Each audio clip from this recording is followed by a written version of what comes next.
Property tax को लेकर लोगों में काफ़ी कंफ्यूजन है। कई लोग कह रहे हैं कि ये टैक्स लगने वाला है, कई लोग कह रहे हैं नहीं लगेगा।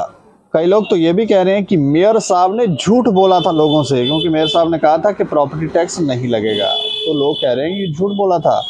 कई मीडिया चैनलों के ऊपर भी ये खबरें सोशल मीडिया के ऊपर चल रही हैं कि प्रॉपर्टी टैक्स लगने वाला है 1 अप्रैल को, और अगर लगेगा तो वो कमर्शियल जो प्रॉपर्टीज हैं उनके ऊपर लगेगा।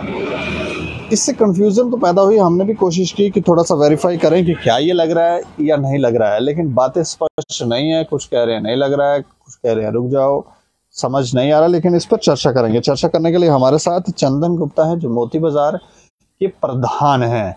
अच्छा, आपको भी इस बात की जानकारी मिल गई है कि प्रॉपर्टी टैक्स लग रहा है या नहीं लग रहा? 2 दिन पहले ही मीडिया के थ्रू ही हमें पता चला, जो फेसबुक वगैरह पे जो मीडिया चैनल्स आते हैं, तो उन्हीं से हम लोगों को पता चला कि 1 अप्रैल से ये जो है प्रॉपर्टी टैक्स जो है वो लगने वाला है जी। फिर जो बाज़ारों में जो गुफ्तगू होती है उस पर भी यही लग रहा है कि भाई ये लगाना ही लगाना है, लेकिन अभी तक ये पता नहीं चल पाया है कि जिस तरह मेरे बाज़ार में 10 बाई 10 की दुकान है, 10 बाई 20 की दुकान है, कुछ दुकानें तो 3.5 फुट का मुंह है और पीछे 4 फुट या 5 फुट है या 6 फुट है, क्या इनके ऊपर भी ये प्रॉपर्टी टैक्स लगेगा? और एक चीज़ समझ नहीं आती जनाब, ये जो मेरी प्रॉपर्टी जहाँ पर आज हम बैठे हैं इसी के ऊपर मेरा घर भी है। अच्छा। हाँ, ये मेरे दादाजी ने खरीदी थी 1958 में, क्योंकि वो विस्थापित थे, वो मीरपुर से आए थे, फिर यहाँ मेहनत की, मजदूरी की, फिर प्रॉपर्टी बनाई, तो यहाँ पे उन्होंने ये खरीदी जगह। जिससे खरीदी उसको बकायदा उसके पूरे पैसे दिए गए और उसके उपरांत कोर्ट में वो फीस भी जमा कराई, तो जानी ये प्रॉपर्टी मेरे बाप की है। मेरे बाप की प्रॉपर्टी पे इनका हक कैसे टैक्स वसूलने का, मुझे ये चीज़ अजीब लग रही है। और अगर ये सरकार, चलो आपके माध्यम से मैं लेफ्टिनेंट गवर्नर साहब से यही आग्रह करूँगा, कल मैं उनसे मिला भी था। अच्छा। तो यही आग्रह करूँगा, वहाँ बड़ी भीड़ होती है, वहाँ पे इस तरह की बातें होती नहीं जो माहौल था, और यही आग्रह करूँगा कि भाई साहब ये जो प्रॉपर्टी टैक्स है वैसे तो हमारी स्टेट में लगना ही नहीं चाहिए, यूटी इनके लिए है, इनके कागजी, हमारे लिए ये हमारी स्टेट है, तो यहाँ जो है ये प्रॉपर्टी टैक्स वाला प्रावधान नहीं होना चाहिए।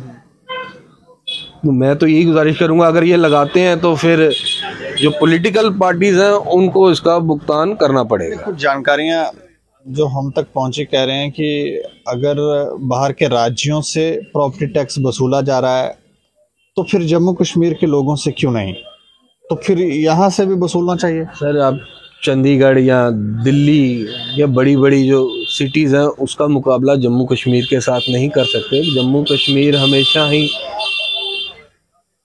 यहाँ पर कभी टेररिस्ट का खतरा, यहाँ बेरोज़गारी का खतरा, सब कुछ। जम्मू कश्मीर वैसा नहीं है, यहाँ पर लोगों की पर कैपिटल इनकम वैसी नहीं है जिस हिसाब से आप चंडीगढ़, दिल्ली, मुंबई या बड़ी बड़ी सिटीज़ में, जैसे इंडस्ट्री लाइन काफ़ी है बाहर लोगों की, तो यहाँ इस हिसाब से इंडस्ट्रीज़ भी नहीं है, यहाँ पर कैपिटल इनकम ही नहीं है लोगों की। यहाँ मजदूरी करने बिहार, यूपी, बिहार, वहाँ से लोग आकर यहाँ से पैसा कमा कर जाते हैं, क्योंकि यहाँ के लोगों को, यहाँ के बच्चों को वैसी शिक्षा ही नहीं मिल पाई है कि वो खुद वैसी यूटिलाइजेशन करके अपनी इनकम बना सकें। यहाँ क्या होता है, यहाँ तो गवर्नमेंट नौकरी, या लड़का दुकान पे, या जिसके पास दुकान नहीं होगी वो दुकान पे किसी के पास काम करेगा, वो कितनी तनख्वाह दे देगा उसको, 7,000, 6,000, 9,000, 10,000, बड़ी बड़ी ज़्यादा से ज़्यादा जो बड़े बड़े शोरूम है वो उधर भी कोई गिने चुने ही होंगे जिनको 20-25 हज़ार रुपये तनख्वाह मिलेगी। वो 20-25 हज़ार रुपये तनख्वाह पर वो आदमी अपने घर में बच्चों को शिक्षा देगा, रोटी देगा, या ये प्रॉपर्टी टैक्स देगा? अगर प्रॉपर्टी टैक्स लगाया जाता है तो फिर आप लोगों का क्या रुख होगा? देखिए जी, मैं हूँ ट्रेडर एसोसिएशन प्रेसिडेंट मोती बाजार से। हमारे जो बड़े प्रधान हैं वो हैं चैम्बर के अरुण जी, और वो मुझे लगता नहीं है कि वो ये चीज़ लगने देंगे, क्योंकि वो हमेशा ही ट्रेडर्स की और जम्मू की आवाम के हित के लिए हमेशा बात की है उन्होंने। वो उससे कभी पीठ नहीं दिखाएंगे। तो जैसे वो निर्णय लेंगे जम्मू बंद करना है या प्रदर्शन करना है, तो जितने भी, मैं बिहाफ ऑफ ओल्ड सिटी बोल देता हूँ, हम जितने भी हैं हम उनके साथ हैं और हम पूरा विरोध करते हैं प्रॉपर्टी टैक्स का। दीपक जी, बात ऐसी है, आपका भी मकान है जी, आपके भी पिताजी ने खरीदा या दादाजी ने दिया होगा, तो जब वो आपकी चीज़ है उसके ऊपर टैक्स किस चीज़ का? टैक्स ये ले तो रहे हैं, सफाई का ये टैक्स ले रहे हैं, रोड पे जब हम गाड़ी निकालते हैं उसका ये टैक्स ले रहे हैं, पेट्रोल में टैक्स, आटे में टैक्स, तेल पे टैक्स, दूध पे टैक्स, हर एक चीज पे टैक्स है। कौन सी चीज आज सस्ती है? आज मैंने सिलेंडर लिया 1120 रुपए का, क्या रेट होता था? 600 650, आज 1120 रुपए का आज ही भरवाया। तो सस्ता है क्या? तो ऊपर से जो कारोबार वैसे कोरोना के बाद बिल्कुल हिल गया हुआ है, वैसा काम नहीं रहा जैसे पहले हुआ करता था। तो ये जो प्रॉपर्टी टैक्स है इसका मैं विरोधी। मान लो अगर कोरोना ना होता तो फिर लगने देते आप लोग? सर, कोरोना नहीं होता या कुछ है वो बात नहीं है। मैं आपको ये बता दूं, ये स्टेट थी जम्मू कश्मीर के महाराजा की। चलो मैं आपसे एक बात करता हूँ, बहुत पहले यहाँ पर मोहन भागवत जी आए थे हमारे आरएसएस के, तो मैं भी परेड में आरएसएस का वर्कर हूँ। वो उस समय 370 के ऊपर बात कर रहे थे कि कोई कानून प्रणाली जो जनहित में नहीं है उसको उखाड़ फेंक देना चाहिए। तो ये जो प्रॉपर्टी टैक्स वाला ये जो है, ये मेरे नज़रिए से मुझे जम्मू कश्मीर के लोगों के ऊपर जनहित पे नहीं लग रहा। तो इस कानून प्रणाली को हम नहीं मानेंगे, इसका पूरा बहिष्कार करेंगे, इस कानून को उखाड़ कर फेंक देंगे जिस तरह हमने जम्मू कश्मीर में 370 को उखाड़ कर फेंका है। नहीं चलने देंगे, नहीं चलने देंगे। इस जब आपने ये सुना कि प्रॉपर्टी टैक्स, क्योंकि पहले एक दो बार ये कहा गया कि प्रॉपर्टी टैक्स लगाया जा रहा है, उसके बाद बयान भी आए कि नहीं लगाएंगे, मेयर साहब ने भी कहा नहीं लगाएंगे, जब ये दोबारा बात आई तो तब आप लोगों में कोई चर्चा हुई कि ये हमारे जो मेयर साहब हैं राजेंद्र जी, वो बहुत ही सुलझे हुए आदमी हैं और मुझे नहीं लगता कि वो लगने देंगे। हेड्स ऑफ है उस आदमी को, वो हमेशा ही लोगों के हित के लिए हमेशा आगे आया है। चाहे वो स्मार्ट सिटी प्रोजेक्ट में जब लोगों को परेशानी आ रही थी वो सामने खड़े हुए, उन्होंने सुना और उस हिसाब से कोई सिस्टम बनाया जिससे बन भी जाए और लोगों को नुकसान भी ना हो। तो अगर उन्होंने कहा है कि वो ये प्रॉपर्टी टैक्स नहीं लगेगा तो मुझे नहीं लगता कि कुछ हो पाएगा। लेकिन हाँ, फिर भी मैं कहूँ, जो कल परसों से जो बड़ी आवाज़ जो गर्म हो रही है कि मीडिया पर्सन ही कह रहे हैं कि 1 अप्रैल से लग जाएगा, जितने भी म्यूनसिपल कमेटीज़ और म्यूनसिपल कॉरपोरेशन के कानून के अंतर्गत जितनी जगह आती है उसके जितने बिजनेस इस्टेब्लिशमेंट्स हैं, चाहे वो रेस्टोरेंट्स हों, शॉपकीपर्स हों, बड़ी बड़ी मॉल टाइप हों, तो वहाँ पर जो है प्रॉपर्टी टैक्स लगेगा। तो हमने ये भी सुना था कि 5 मरले से ऊपर वाली ज़मीन, लेकिन ये सुनी सुनाई बातें हैं ना। लेकिन इन्हीं सुनी सुनाई बातों में मैं फिर से आपको ये कहता हूँ कि अगर जम्मू कश्मीर की एडमिनिस्ट्रेशन ये चाहती है कि ये प्रॉपर्टी टैक्स जम्मू कश्मीर में लगाएंगे तो जम्मू कश्मीर का हर नागरिक इसका विरोध करेगा, ये इनके हित के लिए नहीं है। तो आप विरोध करने के लिए तैयार हैं? बिल्कुल जी, बिल्कुल तैयार है।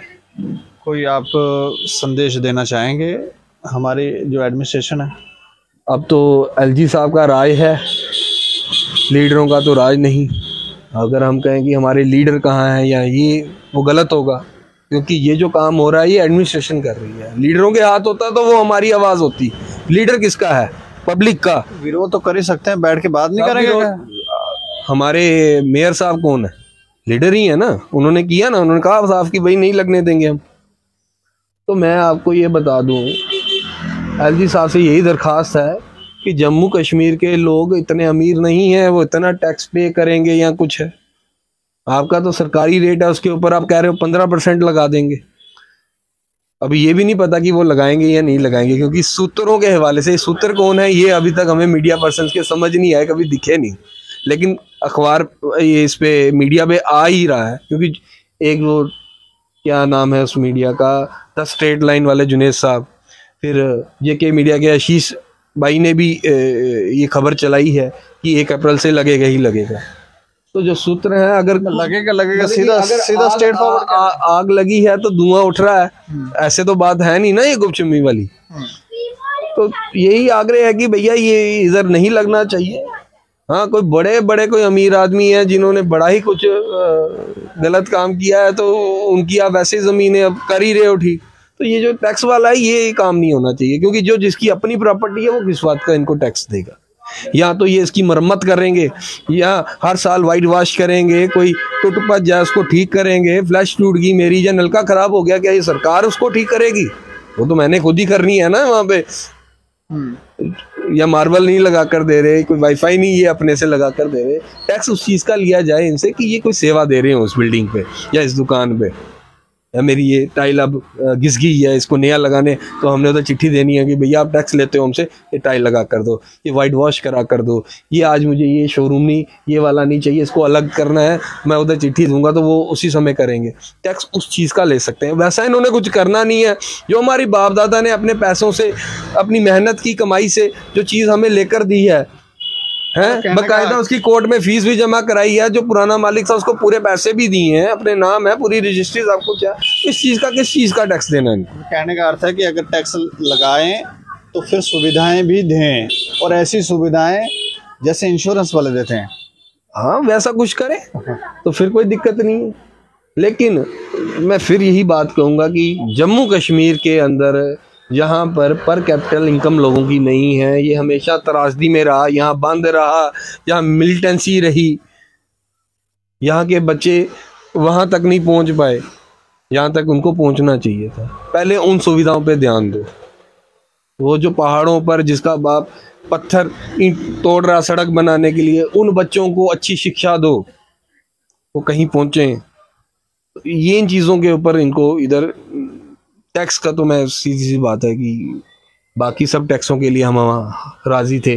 200 रुपया पर दुकान से जो सफाई का लेना, हाँ बनता है, सफाई होती है वो बनता है। 100 रुपया घर से कचरा उठाने का लेना बनता है, क्योंकि वो कचरा पहले सड़कों पर फेंका जाता था, अब आदमी आते हैं उठाते हैं, वो बनता है, वो हक है उनका, बनता है। गाड़ियाँ लगी हैं, सुविधा दे रहे हैं, वो उसका ले। पर ये मुझे समझ नहीं आता, पापा मेरी जगह मेरे बब्बे खरीदी इंदा के बिच रोल है तो वो टैक्स किस चीज का? भाई डिक्टेटरशिप नहीं होनी चाहिए इंदी, डिक्टेटरशिप नहीं होनी चाहिए इंदी। ये जिहड़ी साड़ी अपनी चीज है उसके ऊपर किस चीज का टैक्स है? सिर्फ जो भी हम चीज खरीदते हैं मार्केट से सब पे टैक्स लगता है, सिर्फ माचिस को छोड़कर, उसके ऊपर मैंने सुना है कि टैक्स नहीं है। जब इतना टैक्स हम लोग दे ही रहे हैं तो ये कौन सा नया पंगा डाल दिया उन्होंने, प्रॉपर्टी टैक्स। अब ये सूत्रों के मुख आ रहा है, मैं सरकार से यही कहूँगा कि भैया ये इसका बारे में सोचे मत, क्योंकि जम्मू पूरा सड़कों पर उतर आएगा, मुश्किलात आप लोगों के लिए होगी। चलिए, शुक्रिया हमसे बातचीत करने का। जी शुक्रिया। तो दो तरह की बातें हो रही हैं, हमने वेरीफाई करने की कोशिश की थी कि क्या इसमें सत्यता है या नहीं। तो अंदर से तो यही बात आती है कि नहीं लगाया जा रहा है, लेकिन कुछ बातें इस तरह की भी आती हैं कि सोच रहे हैं, देख रहे हैं, डिटेल कुछ कर रहे हैं, मतलब अंदर से कुछ चीज़ें हो रही हैं। अब लगाया जा रहा है या नहीं लगाया जा रहा, जब तक ऑर्डर नहीं आता तब तक तो हम कह नहीं सकते।